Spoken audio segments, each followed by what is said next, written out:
नमस्कार दोस्तों, स्वागत है आपका इस YouTube चैनल हिंदी पाठशाला में। दोस्तों, मैं डॉक्टर तृप्ति द्विवेदी आज एक बार पुनः उपस्थित हुई हूँ आप लोगों के समक्ष रस भाग 4 के साथ। तो इस भाग में हम चर्चा करेंगे रौद्र रस और वीर रस के बारे में। तो चलिए हम शुरू करते हैं। सबसे पहला रस हमारा है रौद्र रस, जिसके बारे में हम चर्चा करेंगे। तो पहले जान लेते हैं कि रौद्र रस कहते किसे हैं। ये रौद्र रस है क्या? देखिए, जब किसी व्यक्ति या पक्ष के द्वारा दूसरे व्यक्ति या पक्ष का निंदा की जाए, क्या किया जाए? अपमान किया जाए, निंदा की जाए, या किसी गुरुजन आदि का अपमान किया जाए, निंदा की जाए। जब किसी एक पक्ष या व्यक्ति द्वारा दूसरे पक्ष या दूसरे व्यक्ति का अपमान किया जाए या अपने गुरुजन आदि की निंदा सुनने के बाद हमारे हृदय में जो क्रोध का भाव उत्पन्न होता है, यही रौद्र रस कहा जाता है। क्या है?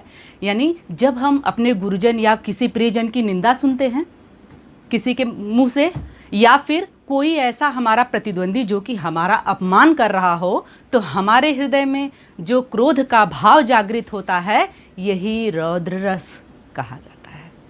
इतना ठीक है? अब आगे देखिएगा कि रौद्र रस के देवता किसे माना गया है? रुद्र। रुद्र किसका नाम है? भगवान शंकर का। तो रौद्र रस का देवता भगवान शंकर जी को माना गया है। और वर्ण क्या माना गया है इसका? रक्त, अर्थात लाल। वर्ण इसका लाल रक्त माना गया है और देवता रुद्र देव को माना गया है। दोस्तों, अब हम जान लेते हैं कि रौद्र रस के अवयव कौन कौन से हैं। कौन कौन से इसके अवयव हैं, इसके बारे में हम चर्चा कर लेते हैं। तो रौद्र रस का स्थायी भाव क्या है? क्रोध है। क्या है? क्रोध है। आपको पता ही है, मैंने अभी जब परिभाषा बताई है तो उसमें भी चर्चा की है। आलंबन विभाव क्या है, ये देखिएगा। तो रौद्र रस का आलंबन विभाव है अनुचित बात कहने वाला। अनुचित बात कहने वाला, करने वाला, और क्या? विपक्षी। जो हमारा विपक्ष दल का होता है, ये क्या होते हैं? आलंबन विभाव। इनको क्या कहते हैं? आलंबन विभाव। अब जानते हैं उद्दीपन क्या है। उद्दीपन विभाव क्या है? विपक्षियों की उक्तियां, यानी विरोधी पक्ष का जो व्यक्ति है वो जो बातें कहता है, जो बात वो कह रहा है, उसकी उक्तियां जो हैं और उसके कार्य जो हैं, यही हमारे उद्दीपन हैं। क्योंकि विपक्षी व्यक्ति जो है जब उग्र बातें करता है, ऐसी बातें करता है जो हमें पसंद नहीं हैं, तो हमारा स्वभाव कैसा होता जाता है? उग्र होता जाता है, हमें क्रोध आता जाता है।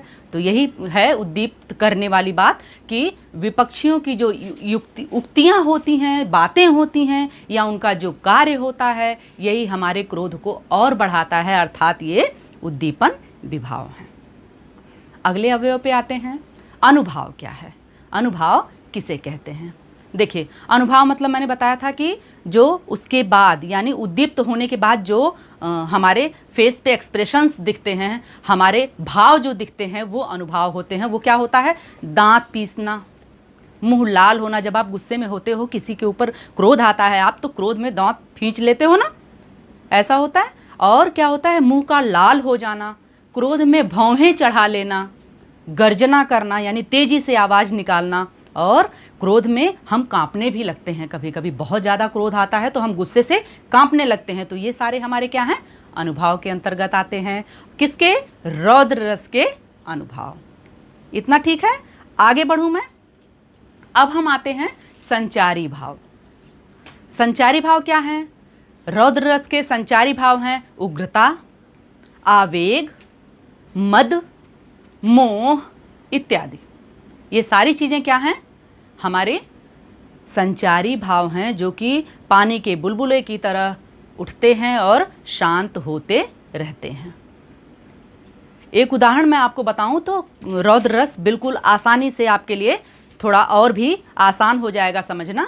ये उस समय की बात है, देखिएगा, जब धनुष पर प्रत्यंचा चढ़ाने के लिए भगवान राम ने धनुष को उठाया था और धनुष टूट गई थी, तो उसकी गर्जना इतनी हुई कि चारों दिशाओं में उसकी आवाज़ गूंज गई। और हुआ क्या कि परशुराम जी वहाँ आ पहुँचे। और उस समय की घटना है कि जब परशुराम जी ने ये देखा कि मेरे इष्ट देव भगवान रुद्र, भगवान शंकर की धनुष किसी ने तोड़ दी है, तो वो क्रोधित हो जाते हैं। उस समय देखिए रौद्र रस का बड़ा ही सुंदर वर्णन है, देखिएगा।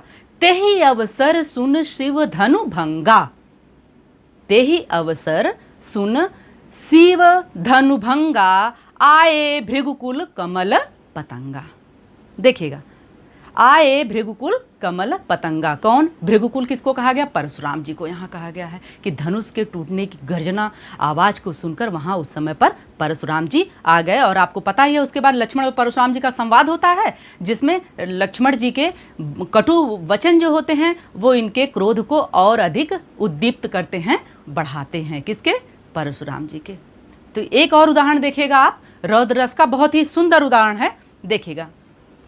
उस काल मारे क्रोध के तन कांपने उसका लगा, उस काल मारे क्रोध के तन कांपने उसका लगा, मानो हवा के जोर से सोता हुआ सागर जगा। देखा आपने कितना सुंदर उदाहरण था, किसका? रौद्र रस का। मैंने आपको रौद्र रस के 2 उदाहरण दिए और दोनों में आपने देखा कि उसको पढ़ने के बाद हमें ये आभास हो रहा है, ये अनुभव हो रहा है कि यहाँ क्रोध की बात हो रही है, यहाँ गुस्से की बात हो रही है। तो यहाँ पर कौन सा रस हो गया? रौद्र रस। रौद्र रस बिल्कुल आसानी से समझ में आया होगा आपको।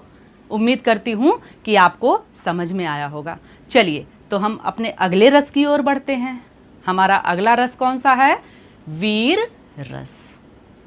वीर रस, बात से ही आपको समझ में आ रहा होगा, नाम लेते ही वीरता से भरी हुई बात यहाँ कुछ हो रही है। अगला रस वही है हमारा वीरता से युक्त वीर रस। चलिए इसके बारे में हम क्या जानते हैं कि वीर रस कहते किसे हैं। देखिए, जब हम कोई काव्य पढ़ते हैं उसमें वीरता से युक्त वर्णन होता है, साहस, वीरता से युक्त जब वर्णन होता है, उसको पढ़ने के बाद जब हम वीर रस की कविताएं पढ़ते हैं तो अपने आप ही हमारे अंदर एक ऊर्जा का संचार होता है, एक उत्साह जागृत होता है। और यही उत्साह जो होता है हमारा, यही वीर रस है। क्योंकि वीर रस का स्थायी भाव ही उत्साह है। जब हम कुछ ऐसी पंक्तियां पढ़ते हैं जिसको पढ़ करके हमारे नसों में खून तेजी से दौड़ने लगता है, बिल्कुल ऐसा ऊर्जा महसूस करने लगते हैं हम, तो वो क्या होता है? उसको वीर रस कहते हैं। इसमें भी देखिएगा, मैं आपको बताऊं, उदाहरण एक लेंगे आप तो उसको मैं एक्सप्लेन करूंगी आपको, उसका जब वर्णन करूंगी मैं तो आपको बिल्कुल अच्छे से समझ में आएगा। ध्यान दीजिएगा, उदाहरण पहले मैं देती हूं, उसके बाद आपको एक एक करके मैं समझाऊंगी कि इसमें कहाँ पर उद्दीपन है, आश्रय है, विभाव है, अनुभव, ये सारी चीज़ें। देखिए उदाहरण देखिएगा। मैं सत्य कहता हूँ सखे, सुकुमार मत जानो मुझे, यमराज से भी युद्ध में प्रस्तुत सदा मानो मुझे। फिर से सुनिएगा। मैं सत्य कहता हूँ सखे, सुकुमार मत जानो मुझे, यमराज से भी युद्ध में प्रस्तुत सदा मानो मुझे। कहाँ का वर्णन है? जब महाभारत का युद्ध हो रहा था उस समय आप लोगों ने सुना होगा, कथा सुनी होगी कि क्या हुआ कि उस समय पे अभिमन्यु जी कौरवों ने चक्र व्यूह की रचना कर दी। अर्जुन वहाँ पे उपस्थित नहीं थे और अभिमन्यु ही जानते थे सिर्फ चक्रव्यूह में घुसना, लेकिन उनको निकलने का मार्ग पता नहीं था। उस समय सब लोग बहुत चिंतित होते हैं कि क्या किया जाए, कौन जाएगा इस चक्रव्यूह को भेदने के लिए। तो अभिमन्यु कहते हैं कि मैं जाऊंगा, मुझे आप लोग बिल्कुल ये मत समझिए कि मुझे नहीं आता, मैं नहीं कर पाऊंगा। उसी समय का ये वर्णन है। यहाँ पर क्या है देखिएगा, इस पद्य में आश्रय, ये किसकी रचना थी पहले ये जान लीजिए, ये मैथिली शरण गुप्त जी ने लिखा है। ये पंक्तियाँ मैथिली शरण गुप्त जी ने लिखा है। और इस पंक्ति में देखिएगा कि आश्रय कौन है, आलंबन कौन है, तो आपको और अच्छे से समझ में आएगा। देखिए इस पंक्ति में आश्रय कौन है? अभिमन्यु। कौन है? अभिमन्यु।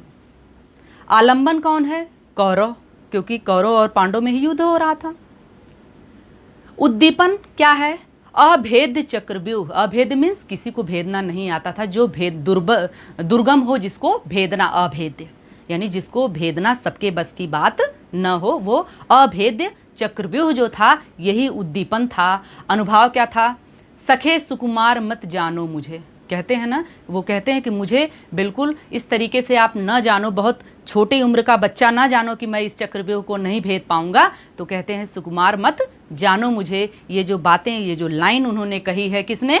अभिमन्यु ने। यही अनुभाव है। संचारी भाव क्या है देखिएगा। अभिमन्यु के कथन में जो निहित हर्ष है, ऊर्जा है, उत्साह है, जो अभिमन्यु बात कह रहे हैं कि सखे सुकुमार मत जानो मुझे, वो जो है उसमें जो निहित हर्ष है, जो वीरता का भाव है, यही संचारी भाव है। और संचारी भाव क्या है? गर्व और उत्सुकता। ये सारे क्या हैं? वीर रस के संचारी भाव हैं। अब मैं और उदाहरणों की चर्चा करूंगी, तब आपको वीर रस के बहुत सारे उदाहरण से भी आप अवगत हो जाएंगे और वीर रस और अच्छी तरीके से समझ में आएगा। तो चलिए द्वारिका प्रसाद माहेश्वरी जी की एक रचना मैं आपको बताती हूँ, जो कि बचपन में आपने कविता के रूप में पढ़ा होगा अपनी पुस्तक में। देखिए, वीर तुम बढ़े चलो, धीर तुम बढ़े चलो, सामने पहाड़ हो, सिंह की दहाड़ हो, तुम निडर हटो नहीं, तुम निडर डटो वहीं, वीर तुम बढ़े चलो, धीर तुम बढ़े चलो। ये द्वारिका प्रसाद माहेश्वरी जी ने रचना की है इस पंक्तियों की। और आप देखिए, ये वीर रस का बहुत ही उत्तम और बहुत ही अच्छा उदाहरण है। एक और उदाहरण लीजिएगा। श्री श्याम नारायण पांडे जी ने लिखा है, जिसको रणबीज चौकड़ी भर भर के चेतक बन गया निराला था, रणबीज चौकड़ी भर भर के चेतक बन गया निराला था, राणा प्रताप के घोड़े से पड़ गया हवा का पाला था। देखा आपने, ये भी कितना ओज से, उत्साह से भरी हुई रचना है।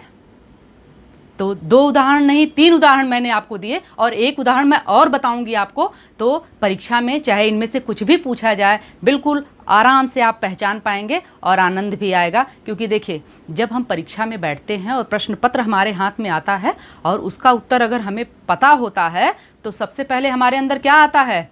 उत्साह जागृत होता है। क्या? कि फटाफट मैं प्रश्न को हल कर लूं। खुशी होती है, महसूस होती है। तो जितने उदाहरण आप समझे रहेंगे, जाने रहेंगे, इनमें से अगर कोई भी एक उदाहरण एग्जाम में आ गया, परीक्षा में आ गया और आपसे पूछ दिया कि किस रस का उदाहरण है, तो आप तो लिख लेंगे फटाक से। तो इसलिए चलिए एक और उदाहरण लेते हैं। हिमाद्रि तुंग श्रृंग से प्रबुद्ध शुद्ध भारती, स्वयं प्रभा समुज्ज्वला स्वतंत्रता पुकारती, अमर्त्य वीर पुत्र हो, दृढ़ प्रतिज्ञ सोच लो, प्रशस्त पुण्य पंथ है, बढ़े चलो बढ़े चलो। देखा आपने, यह भी वीर रस का बहुत ही सुंदर उदाहरण है। तो उम्मीद करती हूँ कि अब आपको वीर रस बहुत अच्छे से समझ में आया होगा। आज हमने रौद्र रस और वीर रस के बारे में चर्चा की। वीडियो आपको कैसी लगी मुझे कमेंट करके ज़रूर बताइएगा। अगली वीडियो मैं फिर लेकर आऊँगी, जिसमें शेष बचे रसों के बारे में हम चर्चा करेंगे। तो तब तक आप मेरी वीडियो को लाइक करिए, शेयर करिए, चैनल को मेरे सब्सक्राइब करना मत भूलिएगा। मिलते हैं आपसे अगली वीडियो में। धन्यवाद।